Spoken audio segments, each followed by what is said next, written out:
Good morning, all of you. Today, in this class, we are going to start a new chapter, that is some basic concepts of chemistry, and this is the very first chapter in your first UC syllabus. And it's very important, as the name indicates, some basic concepts of chemistry, right?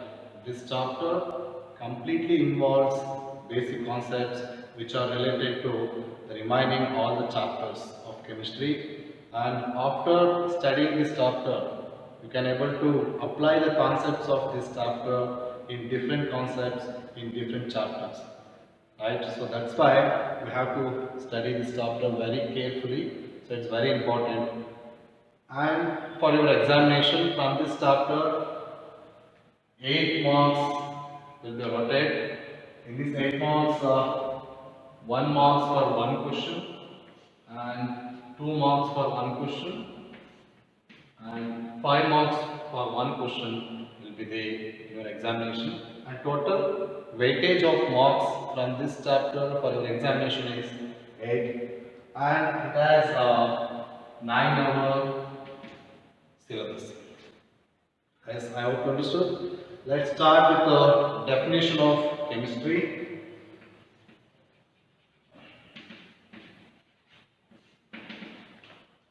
What is chemistry?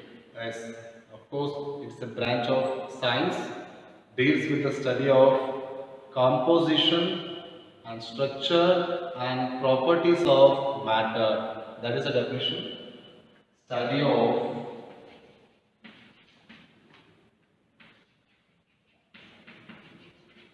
composition,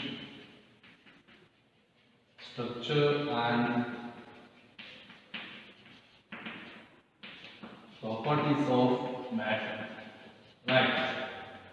This is the definition. First, let us understand what is matter. Right.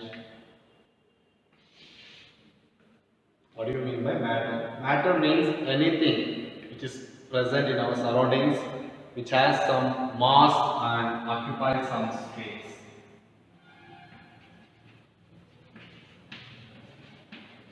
Right. Matter means what? Matter is anything which is present around you, which has some mass and occupies some space. That is called matter. So in that matter, what are the components are present and how much of percentage will be there of the components, that is known as composition of the components, and what is the structure of the component present in that matter, and lastly, and what are the properties of that matter, whether it is physical or chemical properties. So the complete study of this matter is known as chemistry, right? The branch of science deals with the study of composition, structure and properties of any matter present in our nature or in our surroundings, right? And this chemistry has been classified into various branches. Now I am just giving you the 3 major branches of chemistry. Those are, first one is physical chemistry, right? And the second one is inorganic chemistry. Third one is organic chemistry. Right? These 3 branches are major in the subject chemistry. So let's start with the first one. What is the definition of physical chemistry? You have already studied in the introduction classes for about branches of chemistry. Physical chemistry means it is nothing but the study of fundamental principles of various chemical phenomena, means nothing but theories and laws. We can simply say that theories and laws. Study of theories and laws which was given by famous scientist or chemist. That is called physical chemistry. And the second one is inorganic chemistry. It's a branch of chemistry, deals with the study of almost all the compounds except carbon, right? Study of all compounds except what? Except carbon containing compound. That is called inorganic chemistry. And third one is very important and very big branch of chemistry, that is organic chemistry. The branch of chemistry deals with the study of carbon compounds only. Study of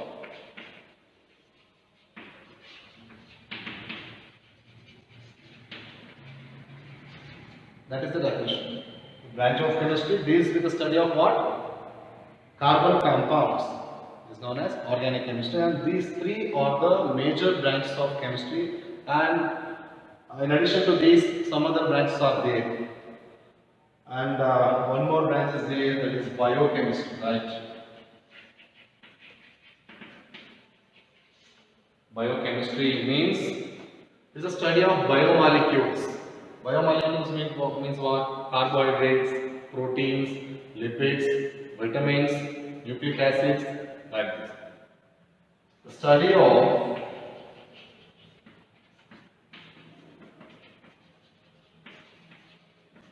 biomolecules and biochemical reactions that are taking place in where? In living system. Living system means what? In plants and animals, right? Biochemistry is also one of the branch of chemistry, deals with the study of biomolecules and biochemical reactions that are taking place in living system, right? So these are the major classification of chemistry. I hope you understood, right? And when we talk about the importance of chemistry, of course, chemistry played a very big role and important role in our day-to-day life. Without chemistry, we can't get our basic needs and requirements also. And this chemistry played a very big role in major sectors like agricultural field, medical field, and industrial field. Right? It's very important subject in our life also. And of course, nowadays at present, chemistry is still growing by their inventions, research, and every year someone will get a Nobel Prize regarding this chemistry for their new inventions and their new research, right? So that is the importance of chemistry. It is very important, and this chapter is very important. This chapter is interrelated to all the remaining chapters of first PUC and even in second PUC also. You can able to apply the concepts of this chapter in different concepts of various in different chapters, right? Different concepts. Okay, this is the introduction of this chapter. Let's start with the concept matter, right?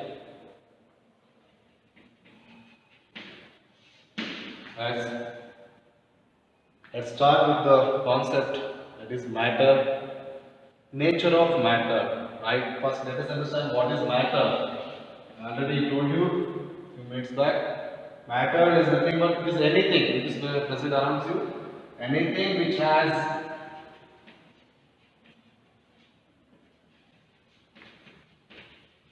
a mass and that could occupy some space, right? That is called matter. So now we can classify the matter into two types majorly, that is physical classification of matter. Matter can be classified into physical classification of matter, and the second one is chemical classification of matter. Right. Matter can be classified into two types. Physical classification of matter means what? On the basis of physical states of matter, on which state that matter is going to present. On the basis of physical states of matter, we can classify the physical classification of matter. And in case of this, on the basis of chemical composition present in the matter, we can classify the matter on the basis of chemical classification. Right? Let's start with the first one, that is physical classification of matter on the basis of physical state.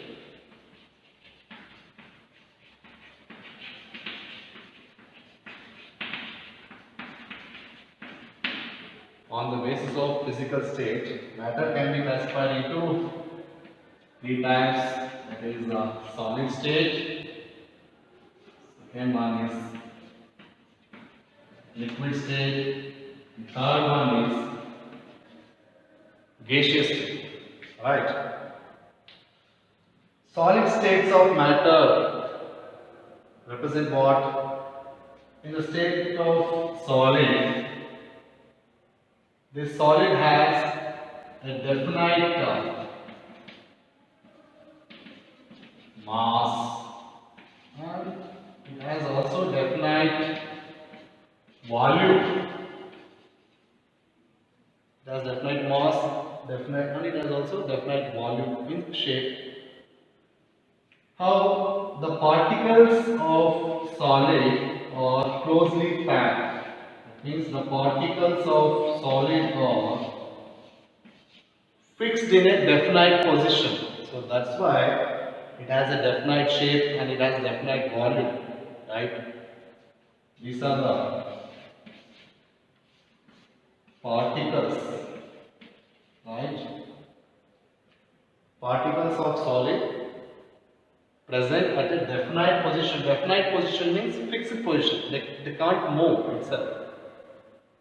But instead of that, it can rotate itself, it can vibrate itself, but it can't move. So that's why it is called fixed position. Particles are present at definite position.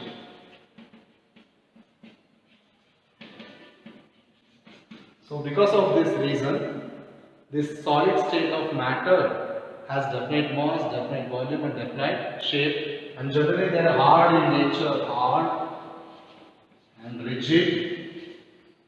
Why they are hard in nature, why they are rigid in nature? Because of the particles of the solid are fixed at a definite position. That is the main reason. And they have also high melting point and boiling point. This is all about solid state of matter. Now you can easily identify what are the solid objects which are present around you. You can easily identify the solid objects. And you have already studied in your high school level, right? The second one is liquid state of matter, right? Now, examples for solid is wood, stone, gold, iron. In the liquid states of matter, right? In the liquid states of matter, the liquid does not having any definite shape, but it has some volume. It has definite volume, but it has not having any definite shape. Why? Because the particles of liquid, these are the particles may be what? Atoms or molecules, right? The particles of liquid are move around, and there is a little space between the particles of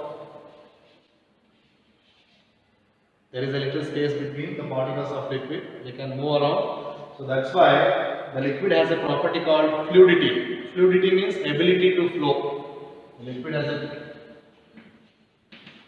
property called fluidity. The liquid can able to flow itself because of a little more space between the particles of the liquid, so they can move around, and that's why it has a definite volume but not a definite shape, but it acquires the shape of the container where it is placed, right? It acquires the shapes of the container.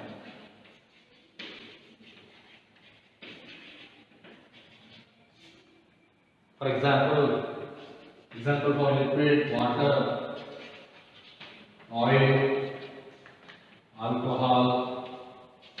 These are the examples for liquid. And the third one is gaseous state of matter, right? In this case of gaseous state of matter, It does not have any either definite shape or definite volume. Does not have any shape or volume. Why? Because the particles of gaseous state can move in all possible direction. They can move freely in all possible direction. So that's why gaseous states of matter does not have any shape and does not have any volume, but it acquires the whole shape of the container where it is placed. For example, hydrogen, oxygen, carbon dioxide, etc. Right? Hydrogen, oxygen, carbon dioxide, these are the examples for gaseous states of matter. Why? Because it does not have any either definite shape or definite volume, because the molecules of gas are freely move in all possible direction. There is lot of space between the particles of gaseous state, and these three are the three states of matter are classified on the basis of their physical state. Right? This is the solid state, and that is the liquid state, and that is the gaseous state. And these three states of matter are interconvertible, right? Interconvertible. How? By changing the conditions of temperature and pressure, right? Let's see that one. Yes. These three states of matters are interconvertible. Means what? They can be converted into one states of matter into other states of matter by changing temperature and pressure, right? The solid can be converted into liquid. Liquid can be converted into gaseous state. And again, the gaseous state can be converted into liquid. Liquid state can be converted into solid by changing the temperature and pressure.